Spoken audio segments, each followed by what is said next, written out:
Hello friends, स्वागत है आप सबका मेरे यूट्यूब चैनल पे। तो आज हम लोग सी सीरीज़ का दूसरा वीडियो का आगाज़ कर रहे हैं। तो चलिए शुरू करते हैं।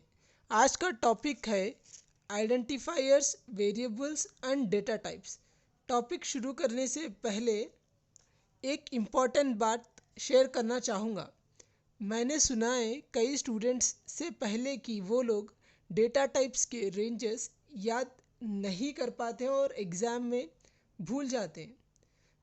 तो उन सब स्टूडेंट्स के लिए और जो कोई भी है जो डेटा टाइप के रेंजेस याद नहीं कर पा रहे, मैं एक ट्रिक बताऊंगा वीडियो के एंड में। उसका एक स्पेशल टेक्निक है जिसके यूज़ करने से आप कभी भी भूल नहीं सकते डेटा टाइप के रेंजेस। तो चलिए टॉपिक्स को आगाज़ करते हैं। Identifiers is a C token. Basically identifier क्या होता है? एक सी टोकन है। अगर आपको सी टोकन के बारे में जानना है तो लिंक मैं कार्ड और डिस्क्रिप्शन में दे दूंगा, तो ज़रूर देख लेना वो वीडियो, बहुत इन्फॉर्मेटिव है। हाँ, तो identifiers are names for entities in a C program. Identifiers जो है एक नेम है एक एंटिटी के लिए सी प्रोग्राम में। एंटिटी मतलब एक रियल वर्ल्ड ऑब्जेक्ट जो दूसरे से डिस्टिंग्विशेबल है, such as variables, arrays, functions, structures, unions and labels. Identifiers जो है नेम्स है किस चीज़ के? वेरिएबल्स के, एरेस के, फंक्शंस के, स्ट्रक्चर्स के। N identifier can be composed of only uppercase, lowercase, underscore and digits। Identifiers जो है सिर्फ upper case, lower case letters और अंडरस्कोर्स और डिजिट से बन सकता, but should start with an alphabet और एन अंडरस्कोर। लेकिन वो जो है या तो अल्फ़ाबेट से शुरू होना है या फिर अंडरस्कोर से शुरू करना है। ओके, तो चले इसके कुछ रूल्स देखते हैं how to construct identifiers. First rule, the first character in an identifier must be an alphabet और अंडरस्कोर। यानी जब कभी भी आप आइडेंटिफायर को क्रिएट कर रहे हो, आपका फर्स्ट कैरेक्टर कभी भी या तो अल्फ़ाबेट होना चाहिए या फिर एक अंडरस्कोर होना चाहिए, and can be followed only by any number और अल्फ़ाबेट्स और डिजिट्स और अंडरस्कोर्स। और द मोमेंट आप फर्स्ट लेटर दे दिए, यानी फर्स्ट कैरेक्टर अल्फ़ाबेट या फिर अंडरस्कोर, उसको कौन सा भी नंबर या अल्फ़ाबेट या डिजिट्स या अंडरस्कोर्स फॉलो कर सकते हैं। सेकेंड रूल देखते हैं, they must not begin with a digit. इसका मतलब है कि वो कभी भी डिजिट के साथ शुरू नहीं होना है। थर्ड पॉइंट देखते हैं, upper case and lower case letters are distinct, that is identifiers are case sensitive. इसका मतलब है अपर केस लेटर्स और लोअर केस लेटर्स अलग अलग है। इस यानी आइडेंटिफायर्स जो है केस सेंसिटिव है। तो आप अगर प्रोग्राम में जब आइडेंटिफायर को डिक्लेयर कर रहे, वेरिएबल डिक्लेयर कर रहे हो, उसमें आइडेंटिफायर का नाम दे रहे, आपने लिखा VAR पूरे स्मॉल लेटर्स में, और आप जब प्रोग्राम लिख रहे नीचे और उस वेरिएबल को यूज़ कर रहे VAR को, और गलती से आपने अगर कैपिटल्स में VAR लिख दिया, तो आपको एक सिंटैक्स एरर आएगा कि आपने एरर किया है, उधर वेरिएबल डिक्लेयर नहीं हुआ कैपिटल लेटर्स वाला, क्योंकि आपने ऊपर जब वेरिएबल डिक्लेयर किया तो स्मॉल लेटर्स में वेरिएबल डिक्लेयर किया। तो आप उस चीज़ का केयरफुल रहिए, क्योंकि प्रैक्टिकल एग्जाम्स में बहुत से लोग जो एरर करते हैं ना, कि वो लोग को लगता है ऊपर वो लोग ने स्मॉल लेटर्स में लिख दिया वेरिएबल डिक्लेरेशन में, और जब वो प्रोग्राम में वो पर्टिकुलर वेरिएबल को यूज़ करते हैं तो कैपिटल में यूज़ करते हैं, जिसकी वजह से एरर्स बढ़ जाते हैं। तो फिर लोग घबरा जाके उन लोगों की प्रोग्राम गलत है समझते हैं, मगर वो लोग क्रॉस चेक नहीं करते। तो क्रॉस चेक ज़रूर करना है। और एक चीज़ याद रखना है कि identifiers are always case sensitive. तो चलिए फोर्थ पॉइंट देखते हैं, कॉमास और blank spaces are not allowed within an identifier. तो एक मोस्ट इम्पॉर्टेंट पॉइंट है, कॉमा या फिर blank spaces are not allowed with an identifier. यानी कभी भी आप कॉमा नहीं दे सकते या फिर ब्लैंक स्पेस नहीं रख सकते। अगर आपको एक ऐसा आइडेंटिफायर लिखना है वेरिएबल के लिए कि आपको वहाँ पे स्पेस आना ज़रूरी है, तो इंस्टेड ऑफ स्पेस आप अंडरस्कोर यूज़ कर सकते हैं, जैसे कि मैं एग्जांपल में बताऊंगा। तो चलिए फिफ्थ पॉइंट देखते हैं। Keywords can not be used as an identifier. मैंने पहले टॉपिक में जो है सी टोकन्स, उसमें भी बताया था कि जो है कीवर्ड्स कभी भी एज एन आइडेंटिफायर नहीं यूज़ कर सकते। तो चलिए अब सिक्स्थ पॉइंट देखते हैं। Identifiers should not be of length more than 31 characters. ये याद रखना बहुत ज़रूरी है गाइस, क्योंकि अक्सर लोग जो है ना वेरिएबल डिक्लेरेशन तो अपनी मर्जी का है, जैसे कि कई टीचर्स आपको बताए होंगे कि वेरिएबल डिक्लेरेशन जब भी देखते हैं तो आइडेंटिफायर आपकी मर्जी की नाम है, आप रख सकते हैं मर्जी की नाम, लेकिन उसका लेंथ जो है कभी भी 31 कैरेक्टर से आगे नहीं रखना है। और सेवेंथ पॉइंट है जो कि इतना इम्पोर्टेंट नहीं है मगर आपकी प्रोग्राम की वैल्यू बढ़ाने के लिए काम में आ रहा, वो है सेवेंथ पॉइंट। देखिए, identifiers must be meaningful, short, quickly and easily typed and easily red. इसका मतलब है आइडेंटिफायर्स जो है मीनिंगफुल होने चाहिए, शॉर्ट होने चाहिए, क्विकली एंड इजीली टाइप्ड होने चाहिए, इजीली रेड होने चाहिए। मीनिंगफुल का मतलब है, फॉर एग्जांपल आप एक प्रोग्राम लिख रहे हैं जो स्टूडेंट के डिटेल्स को प्रिंट करेगा, तो आपको एक आइडेंटिफायर उसमें आप जो दे सकते हैं वो है आईडी, क्योंकि वो प्रोग्राम से मैच हो रहा। आप उस वक्त आप वेरिएबल जो है सो बशीर बोल के या फिर तरुण बोल के या फिर अबरार बोल के जो अपना मर्जी का नाम है नहीं दे सकते, क्योंकि दे सकते आप मगर मीनिंगफुल नहीं रहेगा। अगर मीनिंगफुल रखना है तो फॉर एग्जांपल जब जब कभी भी आप स्टूडेंट के रिलेटेड प्रोग्राम लिख रहे हो तो आईडी लिखिए, एक मीनिंगफुल है, स्टूडेंट को आईडी रहता। फाइन। तो देखते हैं हम लोग थोड़े एग्जांपल्स जहाँ पे वैलिड एंड इनवैलिड आइडेंटिफायर्स को मैं आपसे डिस्कस करने वाला हूँ। वैलिड आइडेंटिफायर्स, जैसे कि आप देख सक रहे हैं, टोटल एक वैलिड आइडेंटिफायर है, सम एक वैलिड आइडेंटिफायर है, एवरेज एक वैलिड आइडेंटिफायर है, अंडरस्कोर एक्स वैलिड आइडेंटिफायर है क्योंकि ये अंडरस्कोर से शुरू हो रहा, वाई अंडरस्कोर भी एक वैलिड आइडेंटिफायर है क्योंकि वो अल्फ़ाबेट से शुरू हो रहा, टोटल सम एवरेज भी अल्फ़ाबेट से शुरू हो रहे, वो भी वैलिड है। मार्क अंडरस्कोर वन, ये भी वैलिड आइडेंटिफायर है क्योंकि वो एम से शुरू हो रहा। इनवैलिड आइडेंटिफायर्स, चलिए उसके थोड़े एग्जांपल्स देखते हैं। 1x ये इनवैलिड है क्योंकि it begins with a digit. हम लोग का एक पॉइंट के हिसाब से जो है कभी भी आइडेंटिफायर डिजिट से नहीं शुरू हो सकता। Character, since it's a keyword, fifth point के हिसाब से देख रहे हैं आप, तो कैर जो है एक कीवर्ड है इसलिए वो आइडेंटिफायर नहीं हो सकता। x plus y is a special character. x plus y जो है एक एक्सप्रेशन है, उसको आप एक आइडेंटिफायर की तरह नहीं यूज़ कर सकते क्योंकि वो स्पेशल सिंबल ए कर रहा। फाइन। अब एक नोट है, ये मोस्ट इंपॉर्टेंट पॉइंट है, अगर ये पॉइंट आपने एग्जाम में लिखा तो आपके मार्क्स ज़रूर बढ़ जाएंगे। Underscore character is usually used as a link between two words in long identifiers. ये बात याद रख लीजिए, मैंने जैसे पहले भी कहा था कि आपको अगर एक आइडेंटिफायर क्रिएट करना है जिसका नाम बहुत बड़ा है, तो दो वर्ड्स का अगर वो आइडेंटिफायर है तो उसको लिंक करने के लिए आप अंडरस्कोर यूज़ कर सकते हैं। तो चलिए अब टाइप्स ऑफ आइडेंटिफायर्स देखते हैं। सी में जो है आपको टू टाइप्स ऑफ आइडेंटिफायर्स मिल जाएंगे, फर्स्ट वाला है इंटरनल और सेकंड वाला है एक्सटर्नल। तो चलिए फर्स्ट वाला दिखते हैं, internal identifier. If the identifier is not used in external link process then it is called as internal identifier। अगर एक आइडेंटिफायर एक्सटर्नल लिंक में यूज नहीं हो रहा तो उसको इंटरनल आइडेंटिफायर कहते हैं। These identifiers are also known as internal names. ये आइडेंटिफायर को दूसरे नाम से भी जाना जाता है, वो है internal names. Okay, it includes the names of local variables. ये क्या इंक्लूड करता है? Includes the name of local variables. Okay, उसके सिग्निफिकेंट कैरेक्टर्स है 31। It has at least 31 significant characters. अब चलिए एक्सटर्नल आइडेंटिफायर्स देखते हैं। If the identifier is not used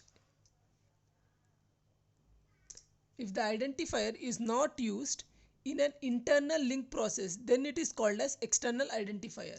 These identifiers are also known as external names. अगर वो identifier internal link process में use नहीं हो रहा तो उसको external identifier कहते हैं. These identifiers are also known as external names. ये identifiers जो है इसको external names भी कहते हैं. This includes the name of global variables. जो भी variable आप मेन मेथड के पहले डिक्लेयर करते हैं उसको ग्लोबल वेरिएबल कहते हैं. It has 63 significant characters. इसमें जो है सिग्निफिकेंट कैरेक्टर्स 63 हैं. इंटरनल में 31, एक्सटर्नल में 63. ये मोस्ट इम्पॉर्टेंट वाइवा क्वेश्चन है. अगर आपकी वाइवा टीचर बहुत हार्ड क्वेश्चंस पूछना चाह रहे तो उसमें से एक हार्डेस्ट क्वेश्चन है ये. तो चलिए अब टॉपिक का हमारा सेकंड पार्ट शुरू करते हैं, दैट इज वेरिएबल्स. ये मोस्ट इंपॉर्टेंट टॉपिक है गाइस सी में, क्योंकि एक एलएक्यू की तरह पूछता है. अगर आप एग्जाम पर पॉइंट ऑफ व्यू से देख रहे हैं या फिर आप कभी एक जावा, सी प्लस प्लस या फिर पाइथन, हर एक प्रोग्रामिंग लैंग्वेज में variables and variable declaration must रहता है. वेरिएबल्स जो है डेटा को स्टोर करने के लिए यूज होता. Without data no programming and no programming language. तो चलिए वेरिएबल्स के बारे में देखते हैं. A variable is the name assigned for referring to the memory location. जैसा मैंने कहा वेरिएबल एक नेम है जो रिफर कर रहा मेमोरी लोकेशन को. Where the data value is stored, यानी value assign to the variable, जो भी वैल्यू असाइन किया जा रहा वेरिएबल को वो स्टोर होता है उधर. Fine, okay. Unlike constant the value of a variable can B change during the execution. Constant की तरह नहीं है, यहाँ पे वैल्यू चेंज होता है ड्यूरेशन ऑफ द प्रोग्राम में, कभी भी चेंज हो सकता. वो कैसा चेंज होता है वो हम लोग आगे के सेशंस में डिस्कस करेंगे. फाइन, तो उसके लिए आपको देखना पड़ेगा लूप्स की वीडियोस जो कि मैं आगे डालने वाला हूँ. A variable can be classified as integer variable, real variable and character variable depending upon the type of value stored in it. जैसे कि आप हम लोग ने देखा था कल कॉन्स्टेंट्स में, उसमें से जो है कॉन्स्टेंट में 3 टाइप्स है, सॉरी 2 टाइप्स, इंटीग्रल कॉन्स्टेंट्स और न्यूमेरिकल कॉन्स्टेंट्स और कैरेक्टर कॉन्स्टेंट्स. फाइन, तो वो कॉन्स्टेंट वैल्यू को अगर आपको कहीं पे स्टोर करना है तो वो वेरिएबल में स्टोर होता. तो वेरिएबल्स भी जो है 3 टाइप्स में क्लासीफाई हुए हैं. एक है इंटीजर वेरिएबल, दूसरा रियल वेरिएबल और कैरेक्टर वेरिएबल. वो किस तरीके से क्लासीफाई किए गए हैं बोले तो उसकी जो वैल्यू आप स्टोर कर रहे उसके आधारित पे वो क्लासीफाई किए गए. ओके, थर्ड पैराग्राफ पढ़ते हैं इसका. A variable name must be chosen in such a way that it improves the readability of the program and also reflects its task. A variable name इस तरीके से हम लोग को चूज करना है जो इम्प्रूव करता है रीडेबिलिटी ऑफ द प्रोग्राम को और उसका टास्क को रिफ्लेक्ट करता है. फॉर एग्जाम्पल, अगर आपको स्टूडेंट की आईडी प्रिंट करना है तो आपकी जो वेरिएबल नेम है आईडी आप रखिए. अगर आपकी एक फंक्शन है, वो फंक्शन जो है आपको प्रिंट कर रहा तो आप उस फंक्शन का नाम शो रखिए. शो माने बताना, प्रिंट कंसोल पे आउटपुट को बताना. फाइन, आईडी स्टूडेंट की आईडी नंबर बताना. तो ये पूरे रीडेबिलिटी ऑफ द प्रोग्राम को बढ़ाते हैं. जब हम लोग प्रैक्टिकल प्रोग्राम करेंगे ना तो मैं आपको बताऊंगा कि वेरिएबल किस तरीके से कौन से प्रोग्राम के लिए चूज करना है ताकि आपकी प्रोग्राम की रीडेबिलिटी बढ़ जाए. तो चलिए पहले हम लोग सिंटैक्स देखते हैं वेरिएबल डिक्लेरेशन का. हम लोग ने जैसा सी टोकन पार्ट में पढ़ा था, यानी अपनों का हमारा सी लैंग्वेज का फर्स्ट टॉपिक सी टोकन्स. सी प्रोग्राम्स जो है 2 चीज़ों पे डिपेंड होते हैं, data type, sorry syntax of the language और सी टोकन्स पे. तो अब सी टोकन्स तो जो है हम लोग ने फर्स्ट पार्ट में देख लिया. तो देखते हैं अब सिंटैक्स ऑफ द लैंग्वेज में से बहुत सिंटैक्सेस है, अलग अलग फंक्शंस की, अलग अलग वेरिएबल्स की, अलग अलग स्पेशल डेटा टाइप्स की अलग अलग सिंटैक्स है. तो उसमें से फर्स्ट आपको मैं सिंटैक्स को इंट्रोड्यूस कर रहा हूँ. वो है फर्स्ट सिंटैक्स है syntax of a variable declaration, that is data type followed by variable list. यानी फर्स्ट आपको डेटा टाइप लिखना है और वेरिएबल लिस्ट लिखना है। डेटा टाइप जो है वीडियो के आगे हम लोग डिस्कस करेंगे, तो इसकी मतलब जान जाएंगे कि ये डिक्लेरेशन कैसा हो रहा। Here data type must be a valid C data type, okay, of type int, float, double और any user defined object। data type जो है एक valid C data type होना चाहिए। और second point, variable list may consist of one of more identifier name separated by commas। यानी variable list जो है ना वो आइडेंटिफायर है, नथिंग बट। वेरिएबल लिस्ट की जगह पे आप डेटा टाइप स्पेस आइडेंटिफायर भी लिख सकते हैं। that may consist of one or more identifiers separated by commas, okay। जैसे कि आपको मैं एक और सिंटैक्स लिख देता हूँ यहाँ पे, आपकी समझने में आसानी हो जाएगी। Data type space variable list लिखा है ना मैंने, variable 1 comma variable 2 comma variable 3। अगर आपको मल्टी वेरिएबल्स डिक्लेयर करना है, एक से ज़्यादा, ओके, एक साथ और एक ही डेटा टाइप के, तो आप इस तरीके से ये दूसरा सिंटैक्स जो मैंने अभी टाइप किया उसका यूज़ कर सकते हैं। तो चलिए उसके सम वैलिड एग्जांपल्स देखते हैं, ओके। इंट आई कामा जे कामा के सेमीकोलन एक वैलिड डिक्लेरेशन है, क्योंकि the line int I J के declares and defines the variables. जो लाइन इंट आई जे के है ना वो डिक्लेयर कर रहा है और डिफाइन कर रहा है वेरिएबल्स को I J K, which instructs the compiler, which जो इंस्ट्रक्ट कर रहा है कंपाइलर को टू क्रिएट वेरिएबल्स, यानी टू एलोकेट मेमोरी, मेमोरी उसके लिए क्रिएट करो, नेम्ड आई जे के। तो same with the character C comma C H, character data type का एक मेमोरी एलोकेट करो for C and C H.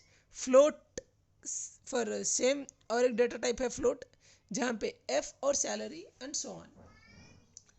Variables can be initialised, assigned an initial value in their declaration itself।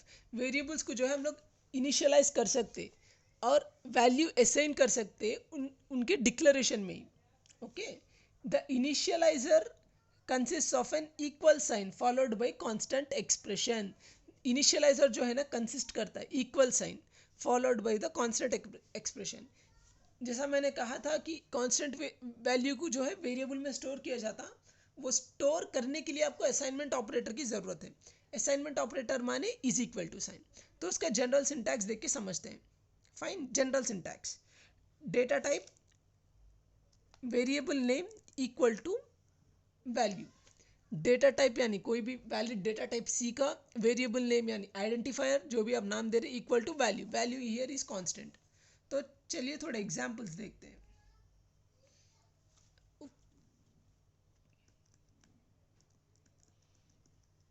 उसके थोड़े examples देखते हैं।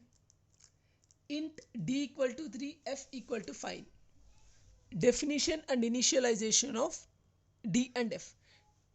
Declaration का मतलब है सिर्फ इंट डी कामा इंट आई कामा जे कामा के बोल के हम लोग लिखे थे ना ऊपर, वो डिक्लेरेशन है सिर्फ, जहाँ पे वैल्यू कुछ भी असाइन नहीं कर रहे। अगर आप वैल्यू असाइन कर रहे तो उसको क्या बोलते हैं, डेफिनेशन या फिर इनिशियलाइजेशन बोलते हैं। तो डेफिनेशन और इनिशियलाइजेशन बेसिकली सेम है। अगर एग्जाम में पूछा how to define a variable बोल के, नॉर्मल डेफिनेशन की बात नहीं कर रहा हूँ मैं, how to define a variable in a program बोल के अगर पूछा तो आपको initialization, how to initialize a variable in a program बोल के भी पूछा तो वो सेम है, कंफ्यूज मत होइए। फॉर डेफिनेशन विदाउट इनिशियलाइजर, ठीक है। Variables with static storage during declaration, sorry मैं एक मिनट थोड़ा ऊपर कर लेता हूँ। Variables with static storage during storage duration are implicitly initialized with null. यानी वेरिएबल्स जिसका स्टोरेज स्टैटिक है वो इनिशियली स्टार्ट होते हैं नल से, यानी all bytes have value 0। The initial value of all other variables are undefined. जो इनिशियल वैल्यू है ना ऑल अदर वेरिएबल्स का वो अनडिफाइंड है। फाइन, तो चलिए आज के हमारे टॉपिक का थर्ड पार्ट डेटा टाइप्स देखते हैं। Okay, a data type specifies the type of data that a variable stores. Data type क्या करता है? Specifies the type of data that a variable stores. Fine. Data type क्या करता है? Specify करता है कि एक पर्टिकुलर वेरिएबल में कौन सी टाइप ऑफ डेटा आप स्टोर कर रहे हैं. The data type of variable is specified at the time of its declaration. जैसे कि हम लोग ने ऊपर देखा था, वेरिएबल जब आप लोग डिक्लेयर करते हैं ना तो उसका डेटा टाइप स्पेसिफाई होता है, क्योंकि उसके सिंटैक्स में स्पेसिफिकली मेंशन्ड है कि data type followed by the identifier name या फिर variable list and is attached till the execution of the program. अगर आपने एक वेरिएबल डिक्लेयर किया इंट आईडी जो है, अब आईडी जो है ना वो इंट टाइप का है.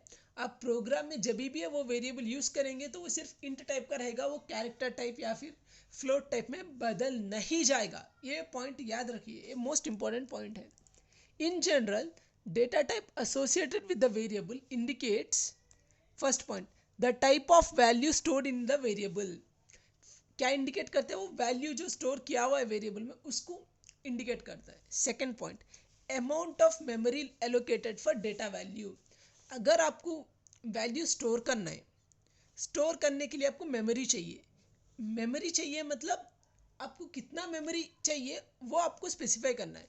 वो किस तरीके से होगा? डेटा टाइप से होगा, क्योंकि इंटीजर डेटा टाइप है, वो 1 बाइट या 2 बाइट डेटा लेगा. वो हम लोग आगे डिस्कस करेंगे. वैसे ही फ्लोटिंग पॉइंट लॉन्ग डबल है तो 10 बाइट लेगा डेटा टाइप. ओके, तो उस हिसाब से आपको कितना मेमोरी आपके वेरिएबल को चाहिए उतना मेमोरी आप एलोकेट करना है. फाइन, वो बताता है. Types of operations that can be performed on a variable. Data type और एक जो चीज़ बताता है कि वो वेरिएबल पे आप कौन सी ऑपरेशंस कर सकते हैं, उस चीज़ का बताता है. फाइन. अब डेटा टाइप्स इन सी, सी में कौन से डेटा टाइप्स है उस चीज़ को हम लोग देखेंगे. Okay, C supports 4 basic data types. C supports how many data types? 4 basic data types. That is int, float, double, character, which can be grouped under 2 groups. उसको सब डिवाइड कर सकते हैं हम लोग 2 ग्रुप में. फर्स्ट वाला है इंटीग्रल डेटा टाइप, सेकेंड वाला है floating point data type. First वाला, तो फिर इंटीग्रल डेटा टाइप क्या है देखते हैं. Integral data type, integral data type are used to store whole numbers and characters. Integral data type किसके लिए काम में आता है? To store whole numbers and characters. It can be further classified as integer data type and character data type. उसको again classification किया जा रहा है. इंटीग्रल डेटा टाइप में फिर से 2 टाइप्स बन गए, एक है इंटीजर डेटा टाइप और दूसरा है कैरेक्टर डेटा टाइप. तो देखते हैं integer data type. The integers do not contain the decimal points, are stored in form of the binary storage. Okay, the integers जिसमें भी decimal points नहीं है, integers जिसमें भी decimal points नहीं है, अरे fine, they take binary form of storage. integers जो भी decimal points नहीं है वो लोग क्या करते हैं, वो लोग मेमोरी स्टोर करने के लिए बाइनरी फॉर्म ले लेते. The size of the integer depends upon the word length of the machine. Size of the integer है ना वो वेरिएबल है, वो वेरी होते रहता. वो depends upon your computer. Machine माने कंप्यूटर यहाँ पे. इट कैन बी इधर 16 और 32 बिट्स. इधर या तो वो 32 बिट का आपका मशीन हो सकता कंप्यूटर, या फिर 16 बिट्स का हो सकता. On A 16 bit machine the range of the integer value is 32768 to 32767. Negative symbol जो यहाँ पे आ गया तो मैं उसको एंटर करके थोड़ा एडिट कर देता हूँ. Okay fine. देखो, C provides control over the range of integers values and the storage space occupied by these values through its type. यानी C जो है प्रोवाइड करता control over the range of integers. Integers के ऊपर जो है आपको कंट्रोल प्रोवाइड करता, एंड स्टोरेज स्पेस के ऊपर भी, क्योंकि आप अगर एक वेरिएबल डिक्लेयर करें वो इंट टाइप का है तो कम स्टोरेज लेगा, और अगर डबल का डिक्लेयर करें तो ज़्यादा स्टोरेज लेगा. Occupied by these variables through its types. उसके अलग अलग टाइप्स हैं. जैसे कि शॉर्ट इंट है, लॉन्ग इंट है, in both signed and unsigned form. तो साइंड क्या है और अनसाइंड फॉर्म, साइंड क्या है और अनसाइंड क्या है देखते हैं हम। Fine. Signed integers are those integers which uses its 15 bits for storing the number and 1 bit for storing its sign। यहाँ पे हम लोग 16 बिट मशीन की बात कर रहे हैं, तो उसमें से जो है एक साइंड इंटीजर जो है ना 15 बिट्स यूज करता है मेमोरी स्टोरेज के लिए, यानी जो भी आप वैल्यू डिक्लेयर कर रहे हो उसको स्टोर करने के लिए। और last first bit, left most bit यानी फर्स्ट बिट, वो यूज होता है आपके साइन को सेव करने के लिए। अगर आप नेगेटिव दे रहे हैं तो साइन बन जाएगा। Fine. It will be 1 for negative and 0 for positive. जो मेमोरी वो एक बिट जो एलोकेट हो रहा, एक बिट एलोकेट हो रहा फॉर नेगेटिव, 0 फॉर पॉजिटिव। अगर पॉजिटिव रहा तो कुछ भी बिट एलोकेट नहीं होगा। फाइन। तो चलिए अनसाइंड इंटीजर क्या देखते हैं। Unsigned integers are those integers that uses 16 bits for storing positive whole numbers। यानी अनसाइंड इंटीजर्स में कभी भी आपको नेगेटिव नंबर्स आप स्टोर नहीं कर सकते। अगर आपने डिक्लेयर कर दिया स्पेसिफिकली अनसाइंड बोल के तो उसमें नेगेटिव आ ही नहीं सकता। अनसाइंड मतलब नो साइन। पॉजिटिव के लिए आपको साइन देने की जरूरत नहीं है, इसलिए उसको नो साइन भी बोलते हैं पॉजिटिव। लेकिन नेगेटिव को साइन मस्ट है, तो आपको अनसाइंड बोल के कंपल्सरी लिखना है। Fine. Pictorial representation of integer data types. तो इसका पिक्टोरियल रिप्रेजेंटेशन देखते हैं। Integers are classified into 3 types, int, short और लॉन्ग इंट। इंटीजर्स को है 3 अलग अलग हिस्सों में क्लासीफाई किया गया। उसमें पहला वाला है इंट, दूसरा वाला है शॉर्ट इंट और तीसरा वाला है लॉन्ग इंट। और इंट को फर्दर क्लासीफाई किया गया अनसाइंड इंट और साइंड इंट में। शॉर्ट इंट को भी फर्दर क्लासीफाई किया गया अनसाइंड शॉर्ट इंट और साइंड शॉर्ट इंट में। और लॉन्ग इंट को भी फर्दर क्लासीफाई किया गया साइंड लॉन्ग इंट और अनसाइंड लॉन्ग इंट में। फाइन। तो चलिए table of integer data types, इसका टेबल देखते हैं हम लोग। इंट, ओके, फर्स्ट कॉलम है डेटा टाइप, सेकंड कॉलम है साइज, थर्ड कॉलम है रेंज। इंट 16 बिट्स मेमोरी लेता है और उसका रेंज है -32768 टू 32767। अनसाइंड इंट जो है अगर वो 32 बिट्स स्टोरेज के लिए अगर यूज़ कर रहे हैं आप, मतलब आपका मशीन है, तो वो -2147483 648 to 2147483 647। Unsigned int is similar. Unsigned यानी वो पॉजिटिव नंबर्स को लेगा तो 02 65535। Short int, unsigned short int, sign short int, long int, unsigned long int, sign long int. ये पूरा टेबल हम लोग समझेंगे वीडियो के लास्ट में, तो स्टे ट्यून फॉर दैट। तो वीडियो को देखते रहिए। तो चलिए character data type. This data type indicates that the value stored in its associated variable is a character. Each character has an equivalent ASCII value. This data type indicates, यानी ये data type indicate कर रहा कि value जो store हुआ है variable में कि वो कैरेक्टर है। Each character has an ASCII value. हर एक कैरेक्टर जो है ASCII वैल्यू है, उसकी सेपरेट वैल्यू रहती है ASCII वैल्यू। फाइन। अगर आपको एक कैरेक्टर स्टोर करना है तो पहले क्या होगा, वो ए कन्वर्ट हो जाएगा ASCII वैल्यू में 65, और वो 65 जो है इंटीजर बन जाके स्टोर हो जाएगा आपके मेमोरी में। Okay, these characters are internally stored as integers. ये जो है ना इंटरनली स्टोर किए जा रहे इंटीजर्स में। Fine. Character data type occupies 1 byte of memory for the storage of 1 character. ये ऑक्यूपाई करता है 1 byte of memory for 1 storage of character. यहाँ पे भी qualifier sign and unsigned can be applied. इधर भी जो है हम लोग क्वालिफायर साइन एंड अनसाइन भी अप्लाई करते हैं। Table for character data type, तो आप टेबल देख लीजिए और इसका एक्सप्लेनेशन लास्ट में। कैरेक्टर डेटा टाइप जो है character, signed character, unsigned character, size 1 byte 1 byte 1 byte, range -128 to 127, 0 to 255। Format specifier जो है यहाँ पे परसेंटाइल सी है। फॉर्मेट स्पेसिफायर क्या है और कौन से वेरिएबल्स का क्या फॉर्मेट स्पेसिफायर है वो तो आपको देखना पड़ेगा आगे के वीडियोस में। Format specifier for character data type is C, और format specifier for integer data type is percentile D, and floating points के लिए परसेंटाइल एफ रहेगा, जो कि हम लोग आगे देखेंगे। Fine. floating point data type. The floating point data type is a data type that is used to store real numbers. Floating point data type एक ऐसा data type है that is used to store real numbers or decimal point numbers. The keyword float is used to declare variable holding a floating point number. यहाँ पे जो keyword use करते हैं ना उसका नाम है float, जिसको हम लोग use करके डिक्लेयर करते हैं floating point numbers. The floating point numbers with 6 digit of precision occupies 4 bytes. अगर आपका फ्लोटिंग पॉइंट नंबर है, अगर वो 6 डिजिट्स ऑफ प्रिसीशन ऑक्यूपाई कर रहा तो 4 बाइट्स फॉर स्टोरेज लेगा. For greater precision we can use double data type for digits of precision. For further precision we have double. For further precision we have 14 digits of precision for long and double. Fine. Table for floating point data type, इसका table देख लेते हैं. उसमें भी 3-4 columns है. First वाला है data types, float, double, long, double. उसका रेस्पेक्टिव साइजेस आके 4, 8 एंड 10 है. और format specifier percentile F, percentile L F, percentile L F, याद रख लीजिए.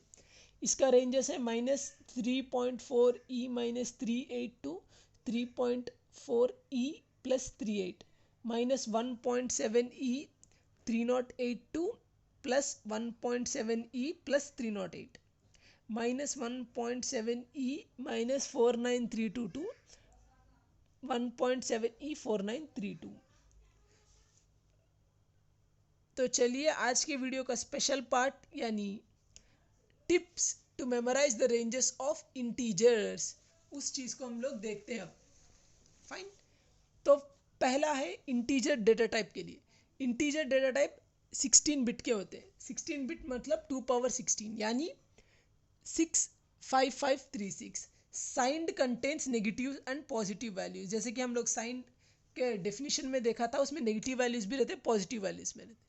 तो उसको डिवाइड किएंगे हम लोग 2 से. 32768 पॉजिटिव नंबर्स आ जाते हैं और 32768 नेगेटिव नंबर्स. तो उसका रेंज जो है नेगेटिव से शुरू होएगा आपका. तो नेगेटिव 32768 से शुरू हो गया और पॉजिटिव 32767 पे खत्म हो रहा.